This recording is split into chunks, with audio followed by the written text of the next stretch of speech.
तो आईपीएल में एक और कारनामा हो गया भाई साहब। रेयान रिकल्टन आउट होने के बाद, मैदान छोड़ने के बाद, पवेलियन में पहुंचने के बाद वापस बुला लिए गए। रेयान रिकल्टन के आउट होने के बाद सूर्य कुमार यादव क्रीज पे आ गए। वो रणनीति भी बनाने लगे कि अब उनको कैसे खेलना है, लेकिन फिर अचानक अंपायर्स की नींद खुलती है कि नहीं नहीं कुछ गलत हो गया है।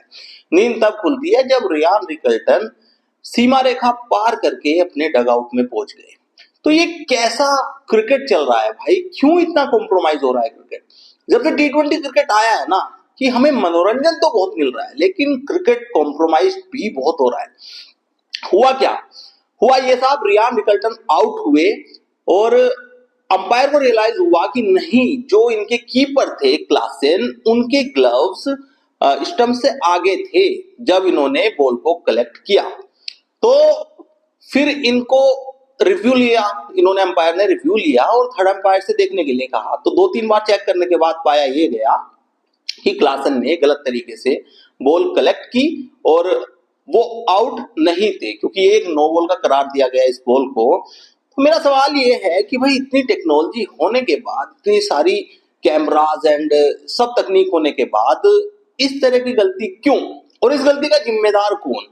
अगर आपको ये डिसीजन लेना था तो रेयान रिकल्टन को आपको रोकना था कि आप अभी रुकिएगा ग्राउंड में, आप अभी ग्राउंड नहीं छोड़िएगा क्योंकि हम अभी चेक कर रहे हैं।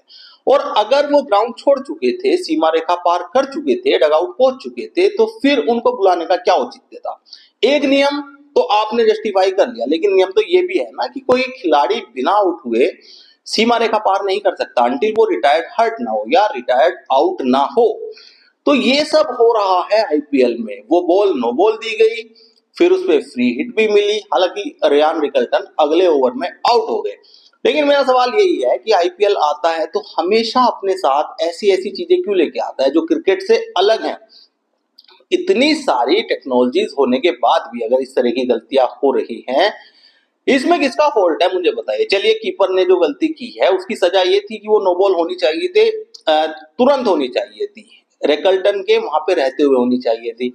अब अंपायर्स को बाद में रियलाइज हुआ तो अंपायर के ऊपर कोई एक्शन लेना चाहिए। इसमें बॉलर का कोई फॉल्ट नहीं है, बॉलर ने अच्छी बॉल फेंकी और वो आउट हुए, लेकिन क्लासन ने गलत तरीके से कलेक्ट किया कीपर ने, तो उनके ऊपर एक्शन ये था कि नो बॉल दी जाती, वो फ्री हिट होती, और जो बाद में भी यही हुआ।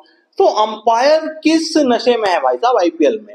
अंपायर्स की नींद बाद में क्यों खुल रही है मुझे समझ नहीं आ रहा। वैसे ये दावा करते हैं कि हम इतनी सारी टेक्नोलॉजीज ये वो लेके आ रहे हैं तो इससे क्रिकेट आसान होगा। आसान का होगा भाई साहब, आपने तो कॉम्प्लिकेटेड बना दिया है क्रिकेट को, क्रिकेट का मजाक बना दिया है आपने कि आपको ना नियम याद रहते हैं, ना आपको ये याद रहता है कि कौन खिलाड़ी आउट होने के बाद डगआउट पहुंच गया है, आप उसको वापस बुला रहे हो। तो ये कौन सा क्रिकेट चल रहा है? समस्या पर है। सिर्फ मनोरंजन के नाम पे लोगों को बेवकूफ बनाया जा रहा है। क्वालिटी ऑफ क्रिकेट तो खत्म हो चुकी है ना। फिर अब जो गेम ऑफ जेंटलमैन इसको कहा जाता है, तो कहां से रह गया ये? इतनी शांति से खेला जाता था क्रिकेट, ऑन द ग्राउंड फैसले दिए जाते थे। अब आपके पास इतनी सारी तकनीक है, थर्ड अंपायर्स भाई साहब 2-2 3-3 मिनट ले जा रहे हैं किसी डिसीजन को देने में, थर्ड अगर उनके पास जा रहा है तो, और उसके बाद भी ये गलतियां हो रही है। तो आप क्या राय रखते हैं इस मुद्दे पे? कमेंट करके जरूर बताएं। इस चैनल को सब्सक्राइब और फॉलो करना ना भूलें।